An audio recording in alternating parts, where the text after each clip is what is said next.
What's up, everybody? This is some backpacking gear that I've acquired over the past year or so. Highly influenced by Nuttin' Fancy and the backpacking projects that he's got going on. It's kind of rekindled an old passion of mine, and got a 1-year-old son that I'd really like to be able to take out here in the next few years, and really want to start learning some terrain in my area. And so started gathering some stuff up to pretty much be equipped for a lot of different style hikes and a lot of different capabilities, and getting ready for a particular trip now that a lot of this stuff will not be going on. It's going to be about a 23-mile hike over the course of 3 days, and it's going to be some higher elevation for our area in the southeast, about 6,000 feet. So it's going to be pretty chilly here in middle November, so need to be capable and warm, but not pack too much so that my pack is not extremely heavy. So I guess I'll start with some clothing options. As far as jackets go, a couple different Columbia shells that have been treated, water treated. They're not Gore-Tex, but they seem to do the job for the most part. A couple North Face fleeces. I think the blue one's a little bit warmer, but the gray one's a little bit lighter, and I normally put them in that bag. Just a 511 Taclite Pro pants with a little nylon bison belt, got an REI. And as far as base layer, just a couple nylon options. There's long sleeve t-shirts, long underwear, some regular synthetic underwear, short sleeve shirts.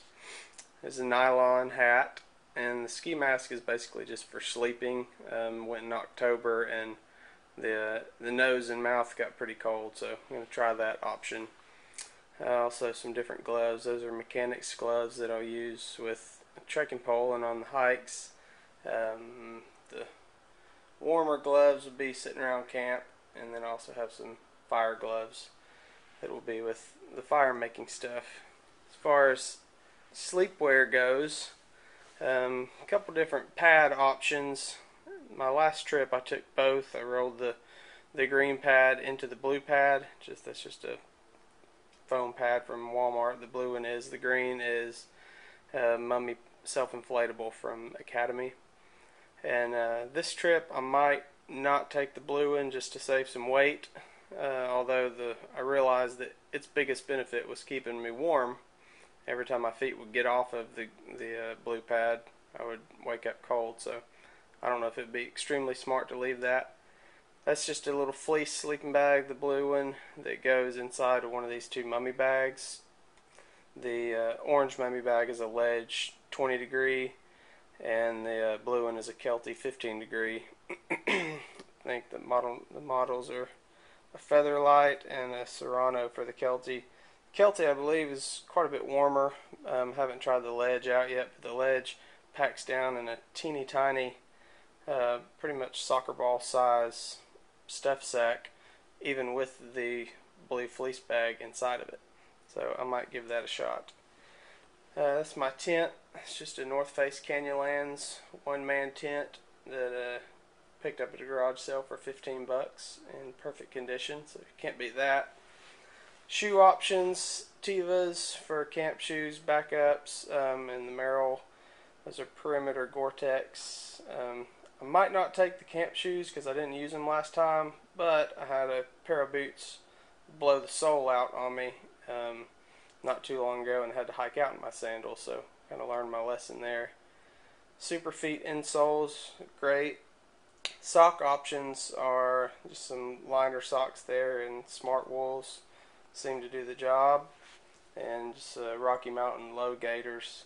A lot of this stuff you might have seen reviewed by Nuttin' Fancy, and that's kind of the influence, I guess, is not having to reinvent the wheel for the newer technology, as I've been out of backpacking for probably 8 or 10 years now. Knee brace comes in handy.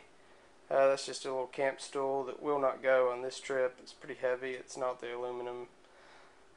Couple food options. Obviously we'll be taking more food than that. That's just some ramen noodles, crackers, lightweight pot, and a MSR pocket rocket with a couple cans of fuel, a little Light My Fire Sport combination, and then that's an Esbit pocket stove that won't go. Just takes too long to come to a boil.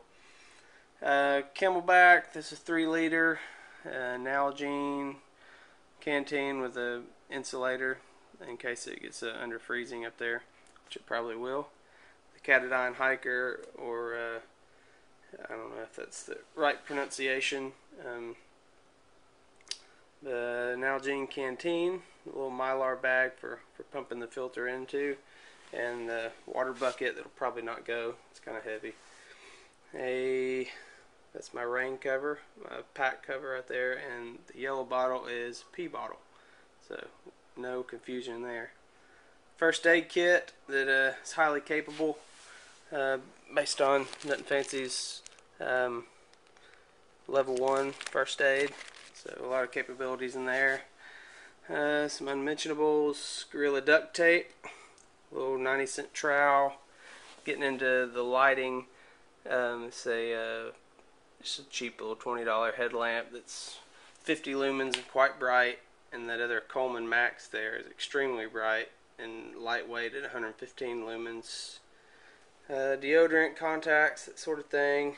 Fire starting, got flint and steel, a little bit of fat wood, some stormproof matches, dryer lint, cotton balls with Vaseline. Onto the tools, Sawviver by Trailblazer. Up there we got a Kershaw Skyline, and I believe it's a Super Tinker by Victorinox. And the big knife is the Ontario Marine Raider SP10, I think. Some paracord, and for the firearm options we've got an LCP and an M&P 40 compact. The 40 will probably not go, the LCP will. We got GPS options, Legend, and a bigger Garmin that's actually better, but it's a little heavier. Compass, wallet, phone. It's a good rugby phone there. It's waterproof, and you can pretty much drop it off the building and then go down the elevator and make a call. So, gotta love that. Little G-Shock watch, paracord bracelet, a map of Smoky Mountains where we're going, and gotta have the Bible to read out there for encouragement. The pack is a Kelty Tioga 4000 cubic inch. It's not the Super Tioga, but it's great durable pack. And the trekking pole is a Mountain Smith from Academy, I think $13, and it worked great on the adventures I've had it on so far. So appreciate you watching this segment. I'm going to try to do a segment where I call a lot of this stuff out that I'm not taking, and also show how it's going to go in the pack. So thanks a lot.